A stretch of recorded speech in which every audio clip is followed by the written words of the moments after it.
tentu langkah hukum yang akan diambil adalah menyampaikan kepada pihak Barreskrim untuk mengambil keputusan. Desakannya adalah bahwa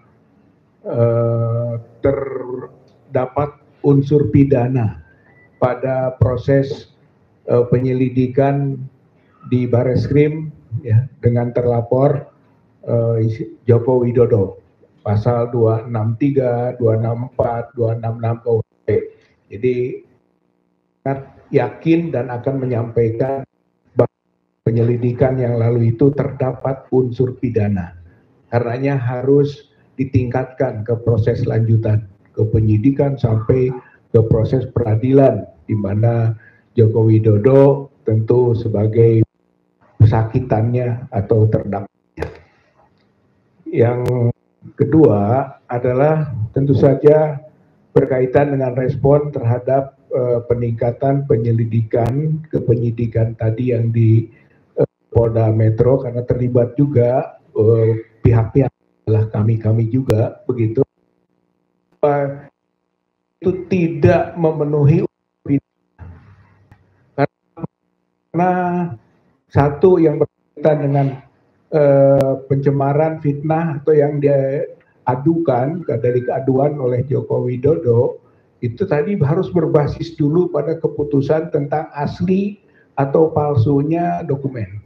Tanpa adanya keputusan itu tidak akan ada pencemaran, tidak akan ada juga fitnah. Jadi tidak mungkin. Oleh karena itu dari mana unsur pidananya sudah terbukti. Lalu yang 5 lagi laporan, pada umumnya di antara para pihak yang dilaporkan atau dimintakan klarifikasinya menyatakan keberatan atas standing daripada pelapor, dan itu dituangkan dalam berita acara klarifikasi, sehingga dengan begitu unsur pidananya jadi tidak ada pidana pada yang 5 laporan, pada 1 laporan Joko Widodo. Oleh karena itu ketika dinaikkan ke penyidikan, saya kira ini merupakan yang disebut kriminalisasi. Itulah keberatan dari kuasa hukum tadi yang disampaikan pernyataan sikapnya. Nah, khusus mengenai yang di Barreskrim itu kan belum selesai, gitu ya. Bahwa gelar perkara khusus yang dilakukan kemarin itu belum sampai pada konklusi hukum, belum, gitu. Artinya apa? Pada gelar perkara khusus kemarin itu pada tahap ke-1 itu baru menerima informasi dari penyidik, itu kan, penyidik yang di dalamnya ada penyelidik. Informasinya tidak beda dengan yang diumumkan pada tanggal 22 Mei 2025. Berarti tidak ada sesuatu yang baru, gitu. Maka kita yang disebut pelapor atau pengadu mas begitu atas pengumuman bahkan gelar perkara tadi sifatnya sudah ada penyampaian yang belum ada tindak lanjut. Nah, mungkin nanti saya ingin menekankan tentang dasar-dasar pentingnya tindak lanjut itu begitu dalam kaitan dengan pasca gelar perkara khusus yang telah disampaikan yang sebetulnya dari pihaknya penyidik yang di dalamnya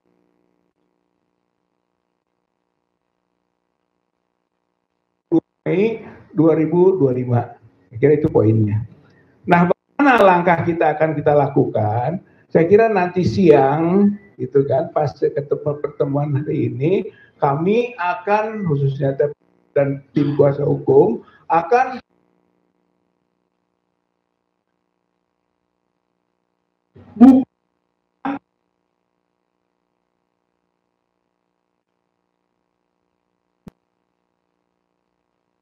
gitu ya. Nanti yang khususnya ke Karo itu siang. Nah, apa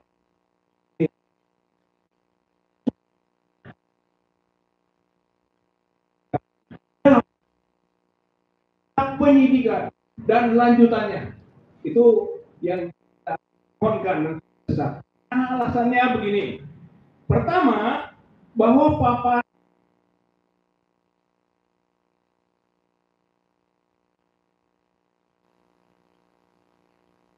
tidak diuraikan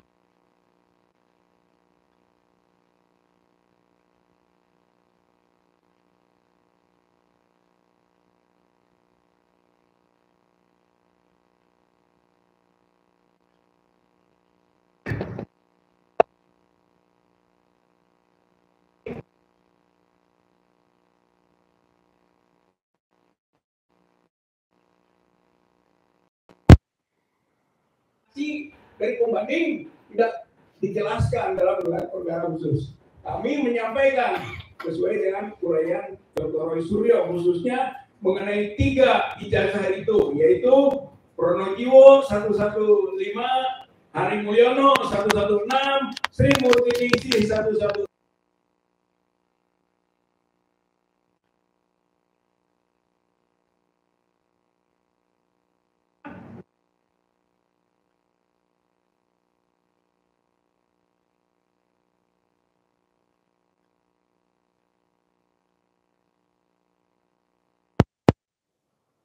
Gitu. Ini yang disebut dengan dasar kenapa ditingkatkan ke proses penyidikan dan seterusnya. Yang pertama.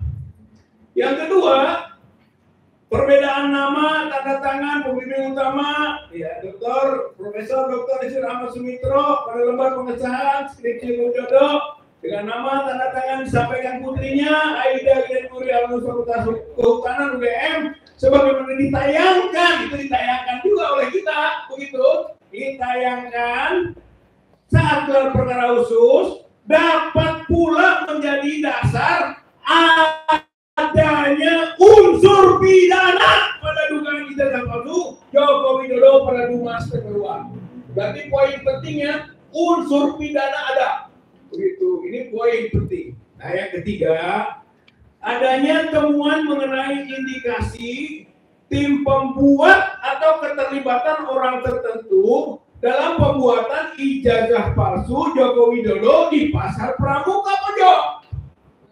Menjadi alasan bahwa penyelidikan masih harus berlanjut. Itu poinnya. Penyelidikan itu tidak boleh dihentikan. Dengan hasil perkara khusus tidak boleh sampai pada konklusi menghentikan penyelidikan seperti 22 Mei 2020 lalu. Karena ada ini, yaitu ditemukannya tim pembuat atau keterlibatan orang-orang tertentu dalam pembuatan ijazah palsu Joko Widodo di Pasar Pramuka. Itu artinya sekarang tesis sudah bergeser. Dulu tesisnya ijazah asli, antitesisnya palsu. Sekarang geserannya tesisnya ijazah Joko Widodo itu palsu, antitesisnya asli. Berarti kewajiban membuktikan sudah bergeser, sudah menjadi pengetahuan umum sekarang bahwa ijazah Joko Widodo palsu. Itu tinggal yang membuktikan asli Joko Widodo. Itu terbalik sekarang ini pergeserannya. Itu maka Joko Widodo harus membuktikan asli dan itu belum ada. Maka belum ada dampak hukum bagi kami, itu para pihak ini belum ada dampak hukum. Gitu. Nah, dengan itu kami sampaikan bukti nanti pada siang hari itu. 1. Video podcast Topi Merah dengan Refli Harun pada RH Channel dengan analisis error level analysis, luminance gradient analysis, phase comparison, phase recognition, dan lain-lainnya yang menunjukkan tidak identik dan dugaan kuat palsunya ijazah Joko Widodo. Itu poinnya nanti dari pembuktian itu. Yang kedua, video podcast Darmawan Sepriosa dengan mantan Intel BIN, ya, Bapak Kolonel Purnawirawan Sri Rajasa Chandra. dalam acara Madilo Forum Keadilan TV mengenai investigasi pembuatan dokumen palsu di Pasar Pramuka Pojok yang memperkuat dugaan pembuatan ijazah palsu Joko Widodo antara tahun 2012 sampai 2014. Begitu. Di lokasi tersebut.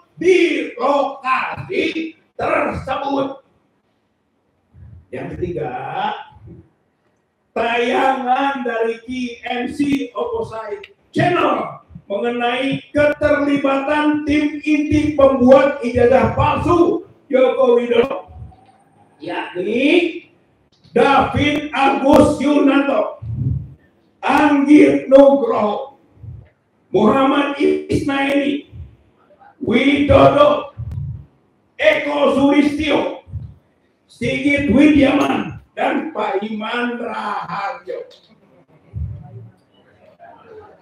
Penyebutan nama tersebut patut menjadi alasan pemeriksaan kebenarannya oleh pihak kepolisian dalam rangka penyelidikan atau penyidikan. Konklusinya, satu, unsur pidana itu terbukti dalam proses ini. Kedua adalah penyelidikan tidak boleh dihentikan. Jadi Mabes Polri tidak boleh menghentikan penyelidikan karena masih ada agenda-agenda yang harus diteruskan dalam proses penyelidikan atau penyidikannya. Saya kira itu agenda terdekat kita. Nanti siang ini akan kita sampaikan.